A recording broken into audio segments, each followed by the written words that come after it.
আগে কি কি অসুবিধা ছিল? বুকের কফ জমা হয়ে গেছিলো, পায়খানা করতো সবুজ ফেনা ফেনা।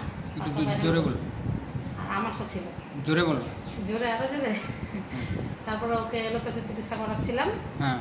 3-4টা ডাক্তার ওকে চেঞ্জ করাইছিল, ওষুধ নিচ্ছিলাম, ভালো হচ্ছিল না, ভালো হচ্ছিল না। রশিদ ব্যানার্জিকে দেখাচ্ছি, তারপরে রামকৃষ্ণ দাসকে দেখাচ্ছি, তারপরে শহরে মোড়েও দেখাচ্ছি বাচ্চা ডাক্তার, সব এলোপ্যাথি ভালো। হসপিটালে বলছিল, হসপিটালে দেখাইছি তো, হসপিটালেও দেখাচ্ছি শিশু ডাক্তারকে, ওখানেও ভালো হয়নি। পরে যে এখানে এসে একবার ওষুধ নিয়ে গিয়ে মানে সুস্থই ছিল, ভালো। কটা ওষুধ দিয়েছিলাম? একটা ফাইলই ছিল, ওর জন্য একটা ফাইল ছিল আর আমার জন্য একটা, ওই পুষ্টির জন্য। আর বাচ্চার পায়খানাটাকে কেমন হতো? ওই তো সবুজ খানা খানা আর আমাশা হতো। আমাশা হতো। হ্যাঁ। এখন বাচ্চা সুস্থ? আগে শ্বাস নিতে সমস্যা ছিল? হ্যাঁ, শ্বাস নিতে সমস্যা ছিল, বুকটাও ওঠানামা করতো। আর কিছু? আর সর্দি? সর্দিও ছিল, সব কফ সব বের হয়ে গেছে। তাহলে এখন বাচ্চা সম্পূর্ণ সুস্থ?